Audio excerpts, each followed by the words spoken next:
تو دیکھ لے، ایک وضو نامکمل ہے، دوسرا امر ربی اس کی نافرمانی ہے، اس کے سامنے انکار ہے، اور ایک سنت سے دوری ہے۔ ان تمام پہلوؤں کا جواب آخر کون سا تیار ہے؟ جس انتظار میں انسان بیٹھا ہے کہ وہ جواب دے کر میں اپنی جان بخشوا لوں گا۔ میں صرف اپنے خالق و مالک سے التجا کرتا ہوں، اے مولا کریم ان بھائیوں کو صراط مستقیم نصیب فرما جو بھول کر اس پہلو کو اختیار نہیں کر رہے، اور ان کو دل کا اطمینان نصیب فرما کہ اللہ سبحانہ و تعالیٰ نے زینت بھی اس میں رکھی ہے اور برکت بھی اس میں رکھی ہے، کیونکہ سب سے بڑے حسین و جمیل محمد مصطفیٰ صلی اللہ علیہ وسلم تھے، اور ان کے بارے میں میرے بزرگوں نے ابھی آپ کو ایک بات بتائی تھی کہ سینے کو ڈھانپنے والی یغطی صدرہ یملأ نحرہ،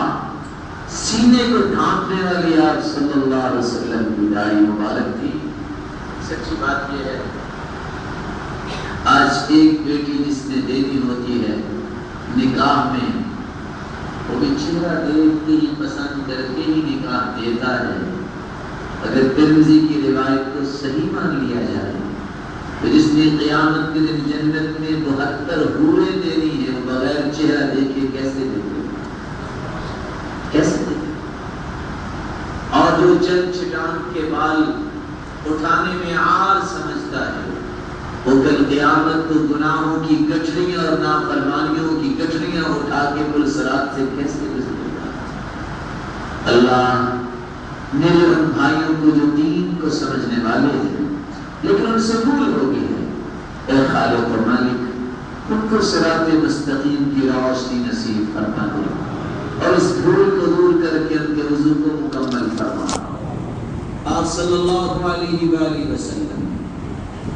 خلال کرنے کے بعد اپنے دونوں ہاتھوں کو کہنیوں تک دھوتے، وغسل یدہ الیمنی الی المرفق 3 مرات، یہ بازو کہنیوں تک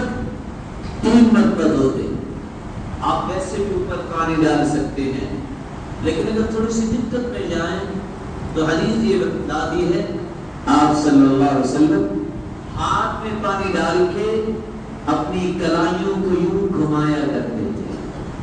صحابہ کرام کی عظمت کی علامت یہ ہے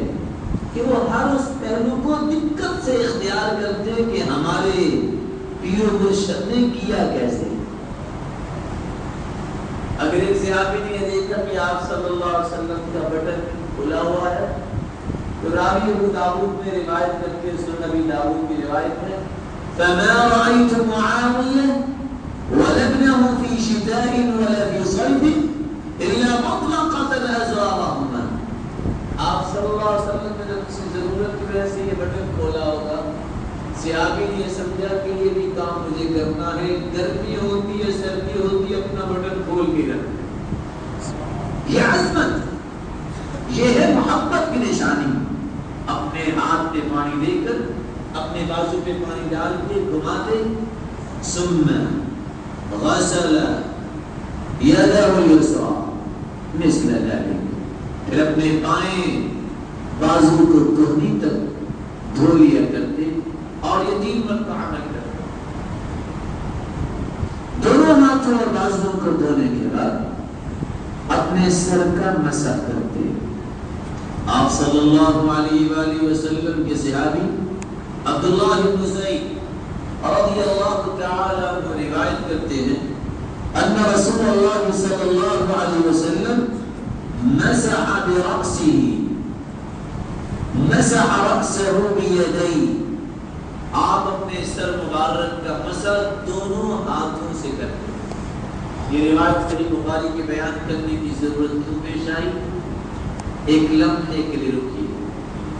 نوجوان نسل چونکہ ریاکاری میں ان کا قدم بہت زیادہ ہوتا ہے، جسم فروشی بنی اسرائیل کی تقلید کرتے ہوئے عام ہوتی ہے، اپنے حسن کی رعنائی میں دھت نظر آتے ہیں، اس لیے بالوں کی سیٹنگ کو بھی خراب کرنا پسند نہیں، اور وضو کرتے وقت بھی ایک ہاتھ سے یوں کر کے فارغ ہو جاتے ہیں، ہاں اگر دو ہاتھ بھی لگائیں تو پانی لیا اور مختلف جگہوں پہ لگا کے کہ بالوں کی ترتیب خراب نہ ہو۔ جو شخص اللہ کی عدالت میں کھڑے ہوتے وقت بھی اس طرح کی ذہن سازی، اس کی بنی ہوئی ذہن سازی ہو چکی ہے کہ وہ سنت کو بھی قتل کرنے کو، چھوڑنے کو، ترک کرنے کو پرواہ اس کی نہیں کرتا، وہ اللہ کی حق کی عبادت کو قبول کر سکتا۔ اور کچھ لوگ اللہ تعالیٰ معاف فرمائے جو بیچارے فکری دیوالیہ ہیں، وہ ویسے کہہ دیتے ہیں آدھے سر کا بسر کر لینے سے ہو جائے، کچھ کہہ دیتی ہیں 4 انگلیوں کے برابر بالوں کو اگر پانی لگ جائے تو مسا ہو جائے۔ بھئی آپ کو کس نے کہا ہے؟ جی فلاں نے کہا ہے، فلاں امام محترم کی یہ بات ہے، فلاں امام اور فقیر رحمہ اللہ کی یہ بات ہے۔ ہمیں اس بات سے بحث کرنا ہے کہ محمد مصطفیٰ کا فعل کیا ہے، ہمیں اس بات سے غرض نہیں کہ فلاں اور علان نے کیا کیا، ہمیں تو یہ دیکھنا ہے عبادت قبول کروانی ہے،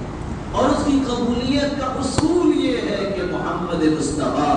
صلی اللہ علیہ وسلم کے عمل کے مطابق ہو جائے۔ من عمل عملا لیس علیہ امرنا فهو رد، جس کا عمل سنت کے مطابق نہیں ہو تو ویسے ہی مردود ہے،